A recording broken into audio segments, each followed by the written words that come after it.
Hello and welcome to this Interpreting Wine's first ever Mindful Drinking series. I am, of course, your host and podcast founder, Lawrence Francis.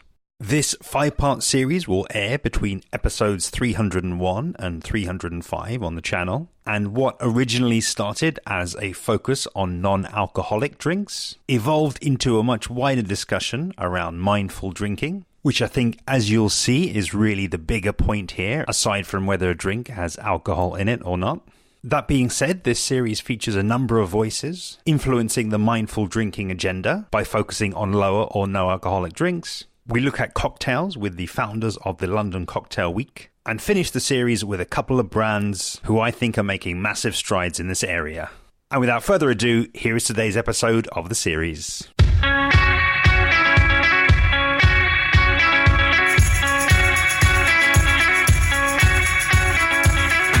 Today's episode of the podcast features Laura Willoughby of Club Soda, the Mindful Drinking Movement. In our discussion, Laura gives us a top-down view of the elements of Club Soda. She discusses no alcohol in a business context and who might be missing out on this big opportunity.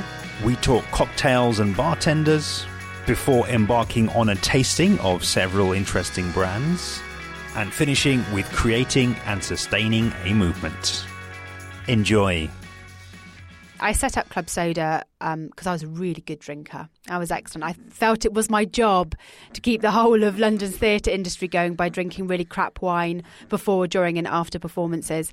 And I wanted to create something that felt a bit like Weight Watchers, but with booze, for all of us who felt like we wanted to change our drinking habits but didn't need to have any specialist help. We needed to, have some help to do a self-guided journey.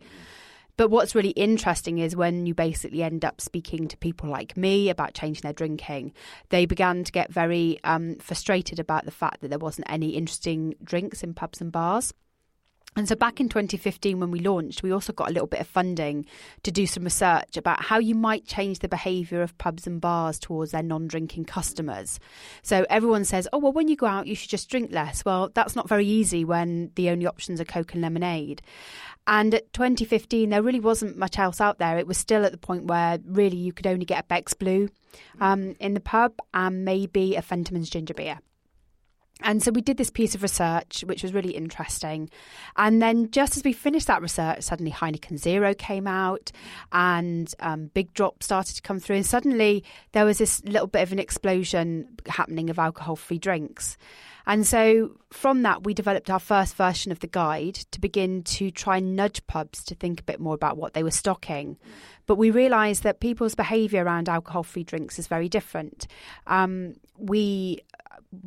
Whether we like to admit it or not, we will buy a brand of alcohol that we've not tried before because it's got alcohol in, and we know at least it will give us the pleasurable effect that we like, and we'll give it a go. People won't spend £1.50 on an alcohol-free drink unless they know they definitely like it. And so that's where the idea for the festival was born, to give people that idea of trying drinks. And so then since then, we have developed this amazing expertise in alcohol-free drinks. There's another, 3 come on the market every week. It's a sort of a new category because they're not soft drinks and they're not hard drinks. They sit somewhere in the middle and they need slightly different treatment and talking about. And we're very fascinated about that, both in terms of the behaviour of venues towards those drinks, but also the consumer. So we've sort of developed this expertise and a series of views, and we do lots of research around it. And I go around and talk a lot about it. And I guess the strangest thing is I started off this organisation about changing drinking habits, whatever that was, whether you want to cut down or go alcohol free. And now I'm consulting to the drinks industry on what drinks they should be producing. Who would have ever thought that? The Worshipful Company of Brewers just funded our research. I feel that's a great win in this space. It makes me very excited. I think, that's absolutely, as you say, a great win. Super. It must be a super sort of validating thing to sort of come around to. And what I wanted to just do, though, I think it would just help, because you sort of weave those elements together so expertly there. Just take a little step back from club soda, and just give us a sort of the sort of top-down view of what are the different components, and how do they sort of fit together? Yeah, you make it sound like we've got this lovely organisational chart on the wall where we know exactly what we're doing, and in some respects we're not. I mean, it's worth knowing that my background is politics and campaigning, and so although obviously I wanted to create a service for people that was useful, what always gets me excited is when, we've got 40,000 members, and when they sit and go, well, I can't reach the alcohol-free beer in the aisle in Tesco's because I'm too short. And I say to people, well, say something. Or somebody goes, well, I'm going to an awards ceremony and the hotel won't asks me to buy my own drinks because the food only comes with half a bottle of wine and they don't provide anything alcohol-free. I say, well, you need to say something about it. And so I guess underneath all of this, I mean, our goal is because we've ended up working with individuals and with the on-trade and off-trade, our goal is to create a world where nobody feels out of place not drinking. And for me, that's really important because it's either in you and your skills to go out and navigate what is quite an alcohol-centric world, and where often your friends will probably be the hardest people that you need to navigate on an evening out because they will go on, just have one. Yeah. And actually, if you're moderating drinking, that's even harder because they go, well, you drank on Friday night. Why won't you drink with me on Monday night? So giving people the skills to navigate that is one thing. But then saying, actually, that the world, this is another dietary preference, if you really just think about it. Just as much as wanting to make sure you have a nice vegan meal when you go out and your friends who are vegan or vegetarian have something, those who are alcohol-free want to have something as well. And so that's what we talk to pubs and bars about, is saying, well, actually, how do you make sure that all your customers feel equally served, that you've thought about them just as much as those drinking alcohol? I don't want to be served half a pint of Coke out of a hose and shoved at me over the bar as if I'm 12 and about to go and wait in the car park for my dad, right? So what is it you're going to give me in this very experience-led world right now, where going out is an experience? It's not vertical drinking anymore, where you're just standing in the pub in the evening with a pint. How are you going to make sure I'm equally served? Because you know what, I will spend a lot of money with you, just as much as anybody drinking, and I won't have a fight anymore. Hooray! So we are good customers, and how are you going to do that?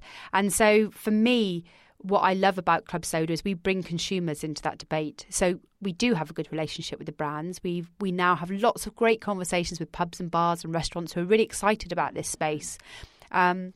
But we also say to the customers that you can make this change, which is why the guide, which is like the UK's only guide to all the alcohol-free drinks and where to buy them, is about being a crowdsourced guide. So yes, we are working with chains to get them all up on there, and small pubs and bars. And I was up in Liverpool this week speaking to all the pubs there about getting signed up. But just as much, I'm really excited when somebody nominates a venue on that guide. We phone them up and say, a customer nominated you because you've got a really awesome range of low and no alcohol drinks, and we'd love to put you on the guide. But yeah, I think it's also just something that we've just sort of been discussing off mic, really.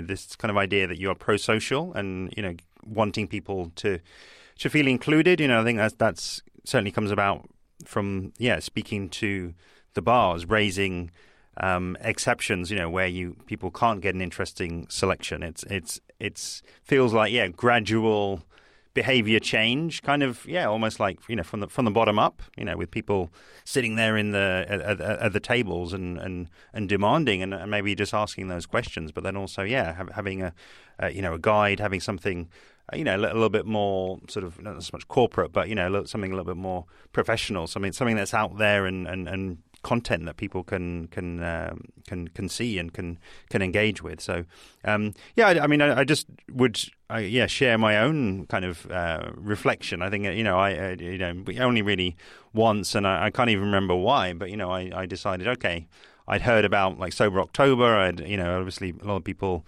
commit to give up in January and they say they're never going to kind of drink again, but I thought, okay, let me not drink during February. I figured, that's the shortest month, and probably not as difficult as January. And I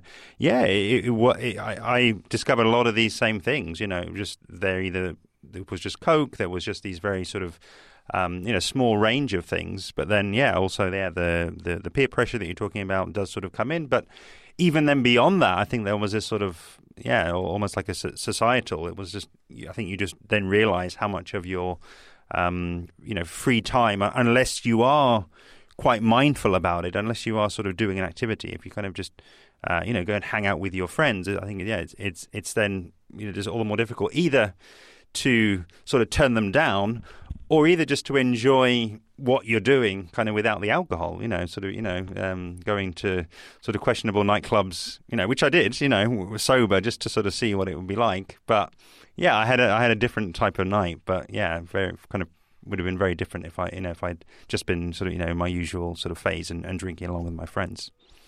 Yeah, I think it's quite easy. It's quite easy to put things into binary, really, and say there are people who are not drinking and then everyone else drinks. And actually, the situation is far more complex than that. So about 8.6 million people will be trying to moderate their drinking this year, which means that a common moderation strategy is to take a couple of nights off a week, 2, 3, 4 nights off a week, not drink on school nights, whatever you want to call it.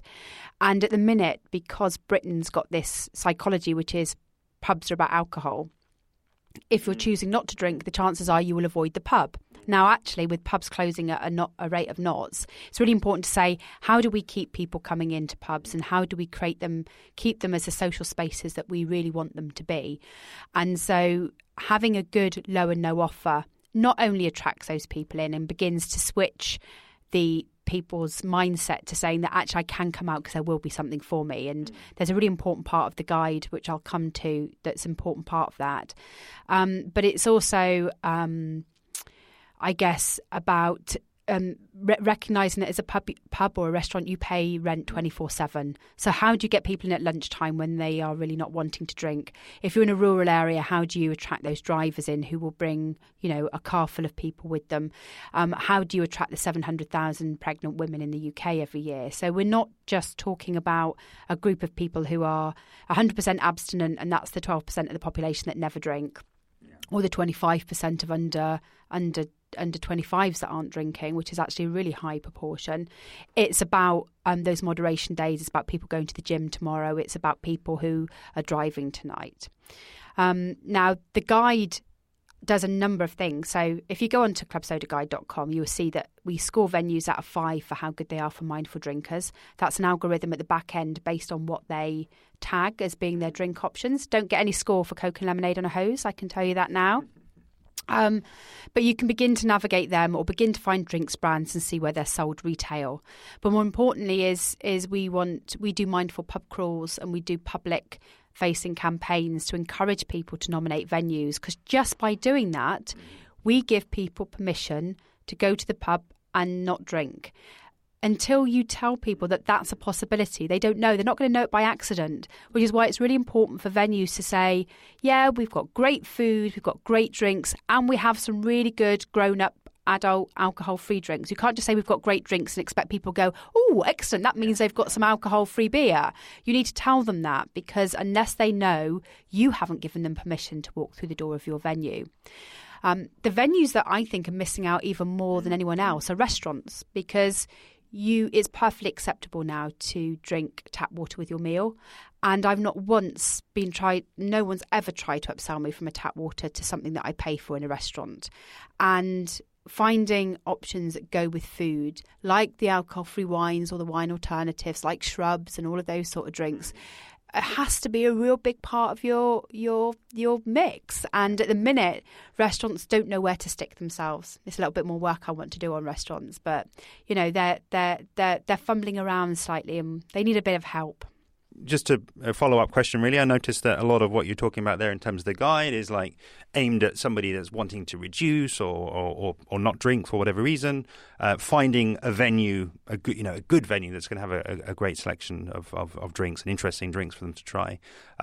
What is there, or is the guide also designed to educate and to share things around specific brands? As you said, wines, beers, non-alcoholic whatsoever. Yes, the guide has on it 8 over 1,000 drinks. I nearly said 850, but this week on social media we celebrated the fact that there are 1,000 drinks on there that are provided by nearly 500 brands. So, and in categories that you will understand, because we navigate adult alcohol-free drinks in what we know about alcohol, really. So there are the alcohol-free wines and wine equivalents. There's spirits, there's beers, there's soft drinks, there's tonics and mixers, and you'll be able to navigate those. You'll be able to search by drink type, by ABV, because we've got low as well as no. So that's the under 3% beers and so on, and begin to have a look at those brands, and also where click through to their websites, find out where you can order them from online, or even in Tesco's and Sainsbury's and all of those supermarkets, which have now, doubled the size of their aisles. Yeah.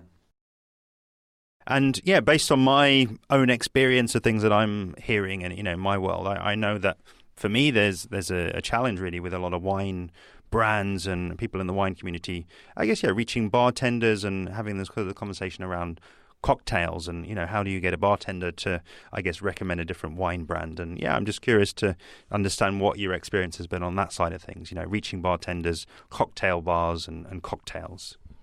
Yeah, I think there's slightly two different questions there, one about wine and one about cocktails. And wine I've got some very strong opinions on, I guess. And there's a couple of things. I think it's really important that the industry begins to see that there's wine and there's wine equivalents, and there's space in the market for both of those. Partly because actually if you don't drink for religious reasons, you may not want to even go near a de-alkalized wine. So there's a market for each. And I'm really fascinated because wine has really taken its time to see that this is a trend coming through.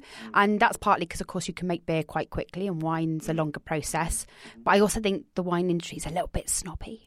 And the idea that this is a fake something and isn't so good has been very pervasive. I went to the London Wine Fair and there was a company with their alcohol-free wine on their stand. And I asked to try it and the guy went, it's not got any alcohol in it, don't you? I said, yeah, that's why I'm here. I'd like to try it. Okay, then. And I want to say to him, mate, it's a good drink in its own right. It comes from grapes and does all those things. And so you should be able to talk about it as a good drink in its own right.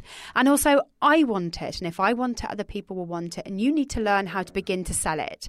Because I hate it when a sommelier walks away from the table when I go for a really nice meal. If they haven't got something to offer me that goes with my meal, I feel like I've suddenly been treated very differently.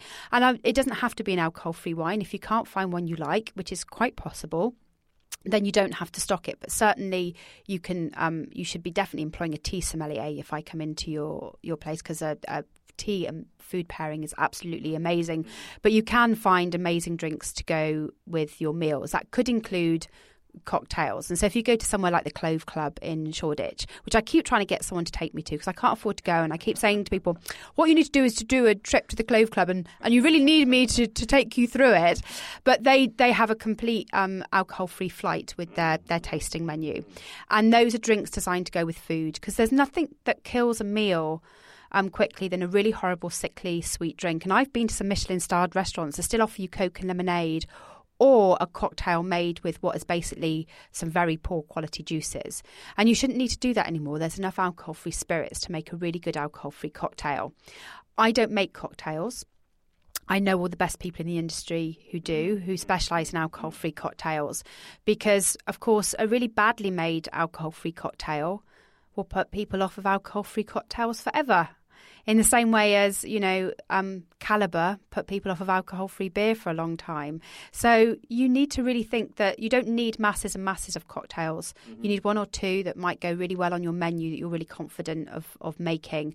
And that's really important. Funny enough, I've brought, there's one brand here that I've brought called Liars. They've got 12 alcohol-free spirits.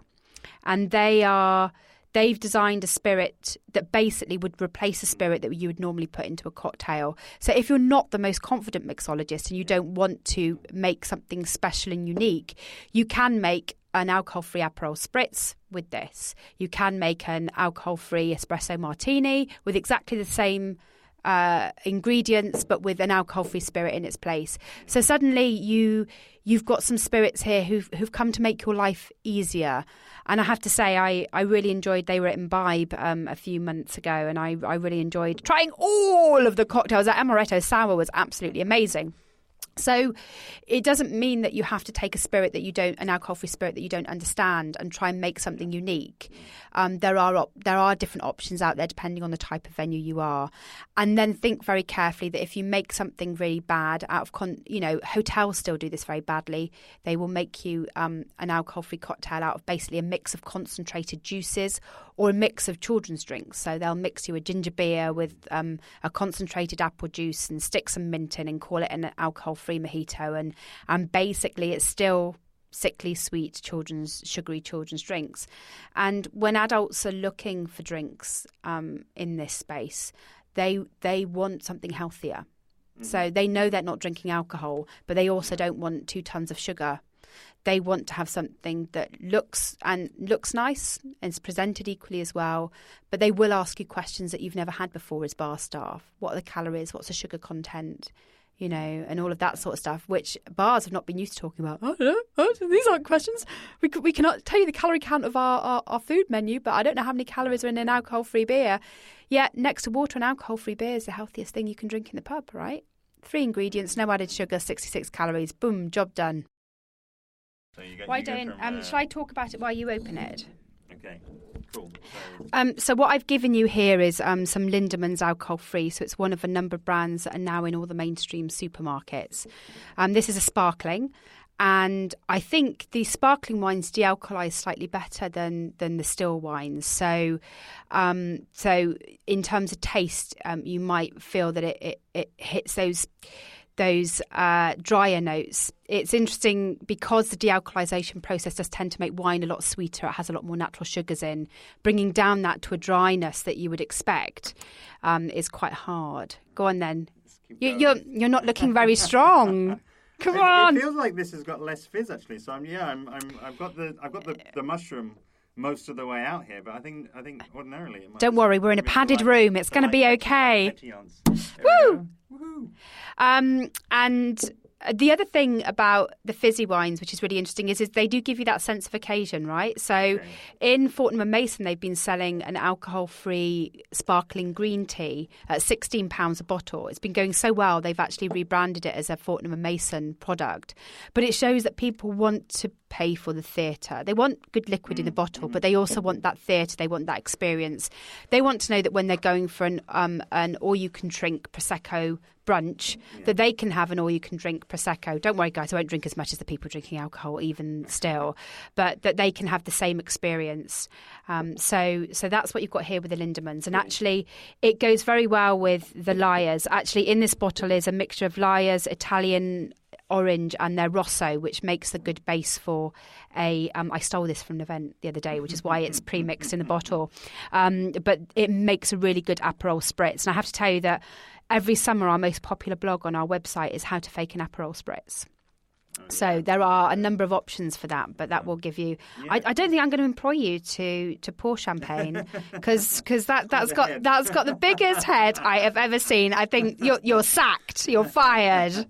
Well, let's see if I can redeem myself ever so slightly here. So I think we'll keep the listeners even in more suspense. Can you say something about production methods here? Can you say something about how we get to an alcohol? You mentioned earlier about de-alcoholizing or de-alcoholizing, if I can say it. So I'm just curious. Just to it can be very brief. Just what's going on to get us to this place? Yeah, so it's worth looking on bottles when you go out. There are alcohol-free wines that are mixed grapes with maybe green tea and things like that. And then this is a de-alcoholized wine, so it had alcohol in and it's had the alcohol removed. So it still gives you that mouthfeel of wine, which I quite like. And it's removed. There's a couple of ways of removing alcohol. One's through heating. As you can imagine, that's quite controversial. It creates a very different taste. The other is through reverse osmosis. So through and that this is is going to be the extent of my science, right? So a process in terms of spinning cone technology that would then remove the alcohol. And so it does, and wine in particular, there's a lot more dealcoholized wines. In beer now, there are a couple of dealcoholized beers, like the Adnams Ghost Ship. They've invested in a dealcoholization plant. I went to see it the other day. It's just 4 big cylinders, in fact. Yeah. But a lot of the beers now are made with a lazy yeast and are just brewed to not be alcoholic. So, of course, that gives them a lot of variety of ways of trying to create a really good quality product. Wine's still got a little way to go, but a lot of them are de-alcoholized.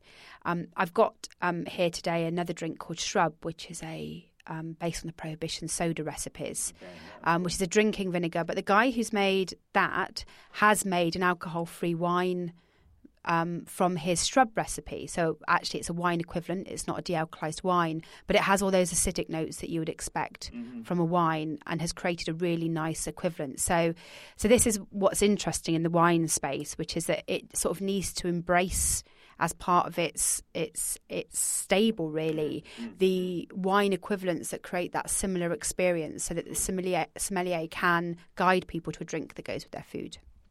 Well, cheers. Cheers. As we clink some plastic cups. Yeah, exactly. We're very sophisticated.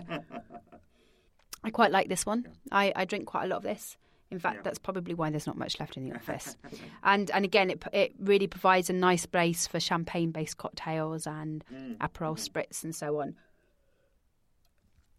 And just like regular wine, the higher up the price bracket you go, the higher the quality. So there are some organic alcohol-free wines out there. There are also some sulphate-free wines, which some people do report that they can feel the sulphates a lot more the following day if it's not got alcohol in. So there is a mix in that market. There's a very good range. You could just do a whole program on wine and tasting them and working out where the palate is, and for the equivalents, working out how you get that acidic base and get those tannins. And some people have used tea in order to get that, and others have used cider vinegar bases. So it's an interesting space. So I've just poured in some Liars, which is a mix of Italian orange and their Rosso, which creates a really nice base for an alcohol-free Aperol. One of the things that I really enjoyed getting to know post giving up drinking was learning about Italian sans bitters and that very bitter taste. And of course, the Italians have always had alcohol-free sans bitters. The Crodino is like the alcohol-free equivalent of an Aperol and so on. I used to order them when I gave up online from Amazon in big boxes. They create a great base for cocktails. It's worth talking about that in this space. There's also a whole discussion around functional ingredients. Obviously, lots of people talking about CBD-based drinks in this space, which is one type of ingredient that offers the customer something special. But there's a new alcohol-free wine just come out from Cornwall called Wildlife. It's a de-alcoholized wine, but it's got added botanicals. And they've used those botanicals not only to add a healthier elixir product in their bottle, but it also puts in some natural speed humps. And this is the thing that is really important, which is, you drink a pint of Coke quickly. It's a drink designed to quench your thirst and maybe to give you a little bit of sugar energy boost. But when you're drinking something like this Lindemans and the other wines, you want to slow down your pace because you're out for an evening drinking. Yeah. So it's really important to know that not only are the new wave of adult alcohol-free drinks not as sweet and designed for an adult palate, but they're also designing in speed humps to slow you down along the way so that you're not just going to glug it back like you're refreshing yourself. You're drinking it because you're drinking it with food and you want to take your time and pace that drink, just as if you were drinking alcohol. Okay. Well, I got to ask about that because it's a new term on me. All my interviews, I've never come across anybody talking about a speed hump being designed in there. So maybe just a little riff on that, if you would. Well, I think it's ingredients in it that slow you down to drink. rather than wanting to drink fast. So they've tried to create a complex drink that after the first mouthful, you just don't want to glug, glug, glug. You're happy to put it down and pick it up again. Even when I was drinking a lot, there was only a limit to how quickly you could drink a glass of wine. And you really want that the same in an alcohol-free drink. You don't want to have finished your drink in record time while everyone else is still on their second or third sip. You want to be able to pace yourself in the same way. Although I've decided now that actually holding a glass is quite heavy, and I tend to still drink it quite quickly. So yeah, I love how we've started off now. We've got our own sort of private bar here going on. So we've got we've had the Lindemans alcohol-free Chardonnay Pinot Noir Muscat. We've had the Lyre's Italian Orange, and then, I guess as many of these as we get to try from the lineup here, if you wouldn't mind just introducing them. I think we can be ambitious. I agree. So the next on the list is Nirvana's Pale Ale, and actually they've just changed their branding and they've rebranded across their board, and they've introduced a lager, which is absolutely beautiful. It's a very lovely lager, and I'm not such a beer. Are you a beer expert? Expert, probably not, but drinker and enjoyer. So I'm someone who never drank beer when I was drinking, so I've only ever drank beer as an alcohol-free product. Cool. But Nirvana are based in Leytonstone. They are London's, and in fact the UK's first alcohol-free brewery, and they've got a beautiful range. And I like this. This is really citrusy on the nose. I like that. Yeah, that's super refreshing. And actually quite broad, I would say, on the nose and on the palate. I think that's often where, I don't have a lot of experience of drinking non-alcoholic beers, but they've always had this very super short finish. But again, there's something there to kind of stimulate you. There's a finish there. There's a kind of a story there to that drink. So yeah, loving that. You will notice that at the end of marathons, they give out the Erdinger alcohol-free because it's an isotonic drink with the ingredients, a good German wheat beer. So an alcohol-free beer is actually incredibly healthy. You get all the full benefits of the vitamin B12 and the works. So yeah, it suddenly moves a drink that you've known and liked for a long time into a different category of being a healthy option. It's healthier for you than a half a Coke. So suddenly you have to begin to switch that in your brain and go, I can still enjoy that taste, but without all of those side effects. Cool. I like it. We open the Freestar. Okay, let's get there. So Freestar's very new. Okay, there we go. And I can tell from their branding it's sort of a lovely sort of gold globe with a ray of sun that they're aiming for you on your music when you're out listening to music on a night out in a music venue. I think the guys have definitely designed it with this in mind. So this is a lager, and yeah, give it a go. Cool. This is a 0 rather than a 0.5. Okay, yeah.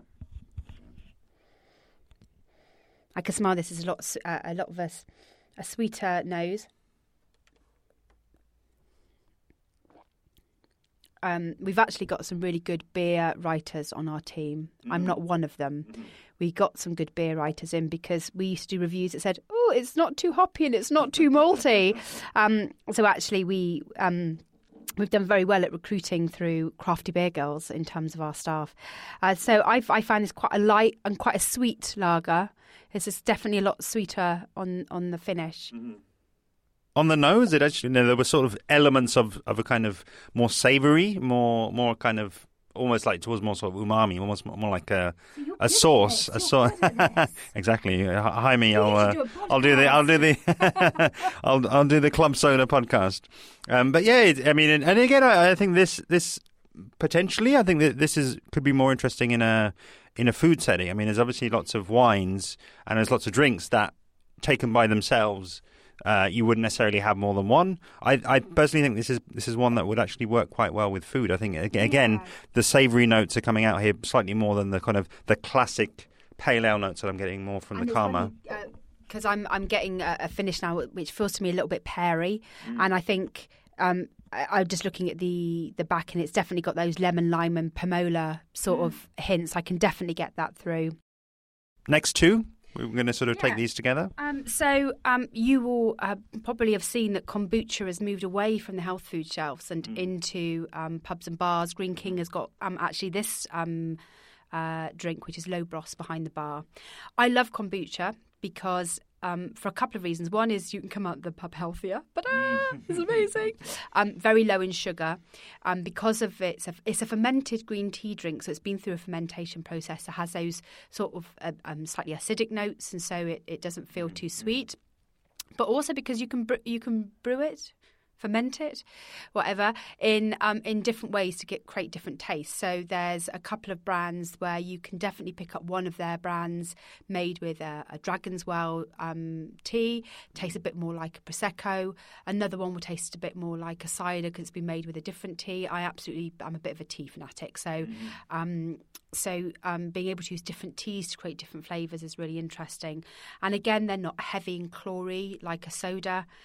Lobros actually use their kombucha as a base of a cola and a lemon and lime drink and stuff like that as well. So again, you're beginning to create a range of, premium drinks that make you feel like you're having an experience.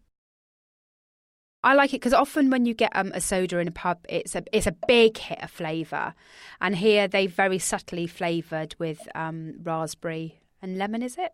Raspberry lemon. Yeah. So you could drink. If you think about your evening and you thought about drinking a soda, you'd probably only manage one quite sugary soda, but you could see yourself probably drinking several glasses of this. I've got to say as well, this is something that actually came up with the Nixon Kicks founders is actually smelling this. It's definitely, I'm getting that. It's the smell of a real raspberry. People often when they're describing wines, they'll talk about, is this like a confected fruit, or is this the fresh fruit? Is this the crushed fruit? I'm getting really that kind of crushed raspberry, and it's just so alive. I would say this is probably my favourite so far because I don't know, I'm drawn to those drinks that are just they taste real, and you've got the I guess the provenance and the trust here that these guys are making a premium product and that they are using natural ingredients, living cultures, and as you say, you can come out of drinking this healthier than when you went in. It's just pretty cool. Yeah, and it's great to know that it also goes really well on tap. So quite a few places in Shoreditch have started to sell kombucha on tap, and so again, you get that feeling of experience and equality in the bar. And I'm really excited. And these actually, of all the drinks, I would probably, if there was a kombucha behind the bar, I'd always go for that first. But I think that's my West Country cider bias. And for me, a good original flavoured kombucha is like a scrumpy cider. I wasn't a fruit cider girl. So those, I can see why I'm drawn to these more slightly acidic, earthy flavours. And I have to say, I really enjoy. If you talk about food pairing, I really enjoy a good kombucha with some nice cheddar cheese on some crackers. Oh, awesome. I can totally see it. And I think even more interesting here for me is that this has got the kind of more raspberry on the front end, but the finish is lovely and citrusy and lovely, the lemon's really kind of kicking in now.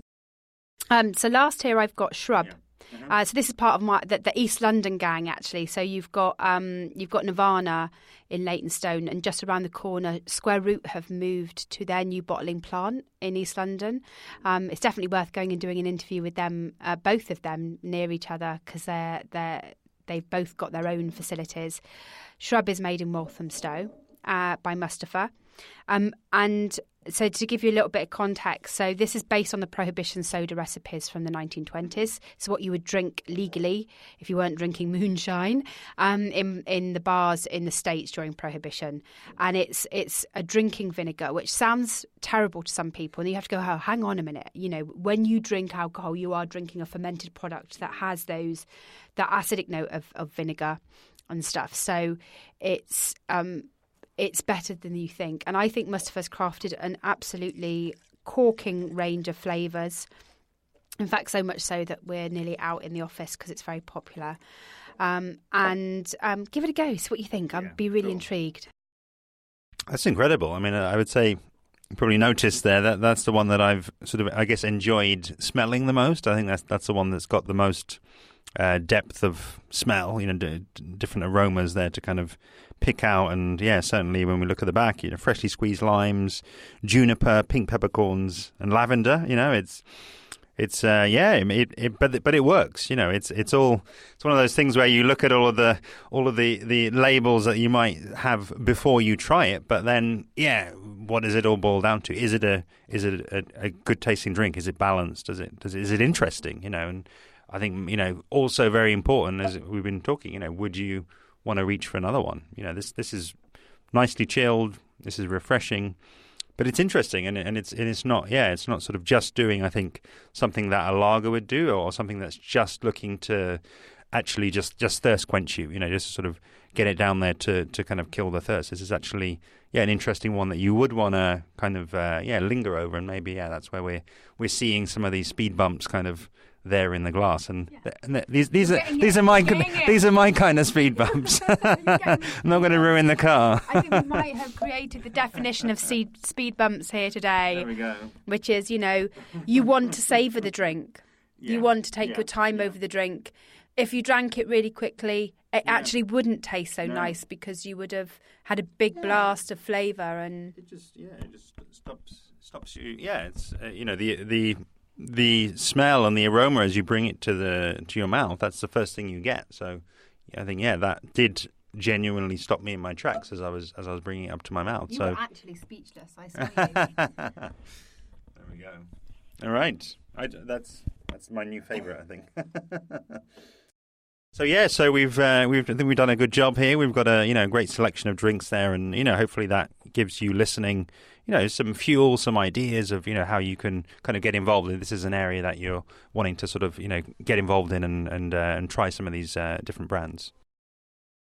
I do want to ask a question, I think here, which let's see. I do often finish on a future note, but I think this is an important point to draw out from past, present, and future. I think where what you're basically doing here, I think, is supporting and adding fuel onto a movement. And I think what's really interesting to me is that you're bringing in, I'm sure, a lot of your past experience, in your sort of former life, and then it seems like you've also then, in reaching those 45,000 members and keeping them engaged and keeping them wanting to make changes, I guess, in their lives. It sounds as though a key component of that is content, actually engaging with them where they are, be that on Facebook, be that on social media, be that now on podcasts. And I'm just curious, just to sort of, get a sense from you about, how has that been for you? As I say, content driving and reaching lots of different people. It's something that I feel is an opportunity for people in all different spheres, and often it's to sell a pair of trainers, or it's to sell a hamburger, but it's just, I'm just curious to get the thoughts of somebody who's doing that for arguably more noble reasons and changing our behaviours on a grand scale, really. Yeah, I mean, it has been an interesting journey, and ultimately, what's been fascinating for me is we could talk about this, about changing drinking behaviours and changing people's habits, whether they run pubs and bars or whether they're an individual. But actually, at the heart of it all, if I really think about it, this is an equalities campaign, isn't it? It just basically says, you should be free to make the decisions you want about your own health and not have to justify them to anyone else. And you should be free to go out and socialise in all the same places and feel like you're treated as equally.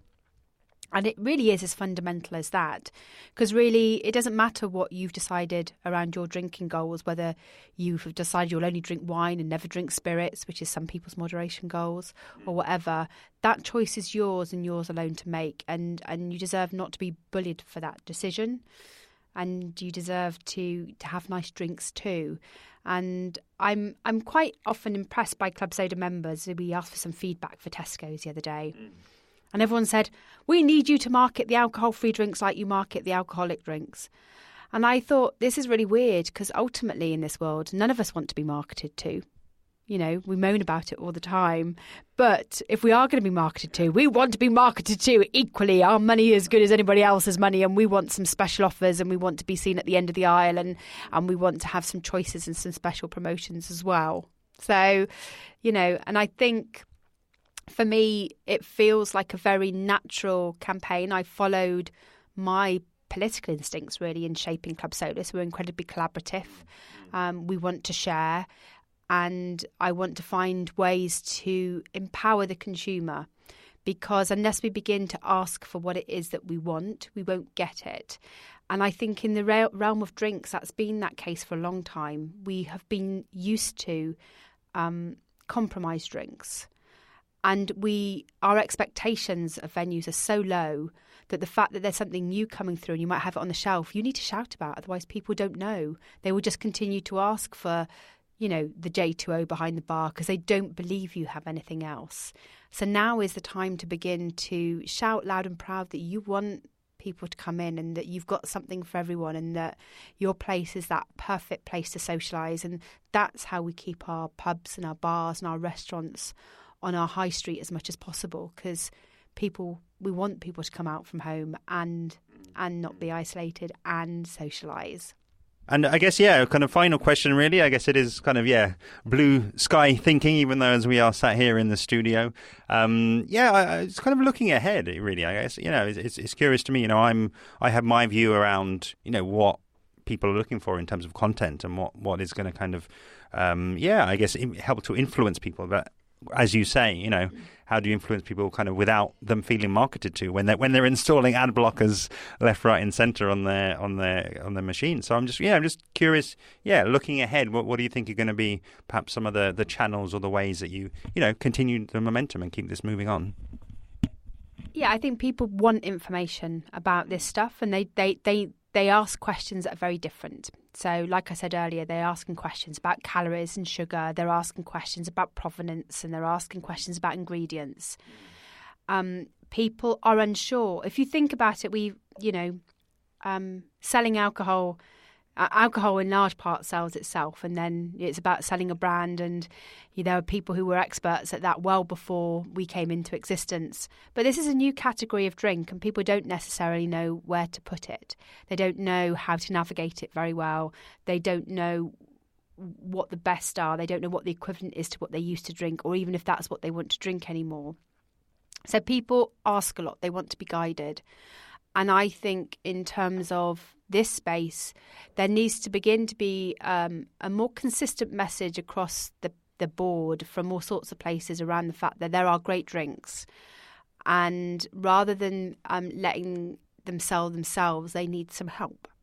And so we need to begin to talk about them a lot more. So pubs and bars need to talk about them in a way they might not have talked about their alcohol. We need to begin to share with other pubs and restaurants what's worked well for us. We need to be demanding back on wholesalers who are the gatekeepers in this space and are really slow to react, and accept that different drinks need different types of treatment. And if we need to see the future of adult alcohol-free drinks as being an intrinsic part of the future of our businesses. And so to do that, we need to be able to talk about them more and be able to see them as drinks in their own right. The minute we start discussing them as fake alcohol, or use that horrible word that I hate, which is mocktails, because, it sounds like, you're a fool for drinking this drink. Then we're shooting ourselves in the foot, really. And so I think we need advocates in this space. We need venues to begin to talk about them and share their stories of sales and sales techniques and all of that sort of stuff, and begin to see this as a really intrinsic part of that mix of product that you've got in your venue that helps drive revenue. Thank you so much for appearing, Laura. I think our talk really framed this mindful drinking series perfectly. In the description below, you can find all the links to all the brands that we tried on the Club Soda Guide, as well as the website and main social media handles for Club Soda. If you haven't already, this is a fantastic time to subscribe to the Interpreting Wine podcast, as it means that you'll be alerted when all of the other episodes are released in this series. And next time in the series, in episode 302, I'll be speaking with Camille Vidal, founder of La Maison Wellness. See you then.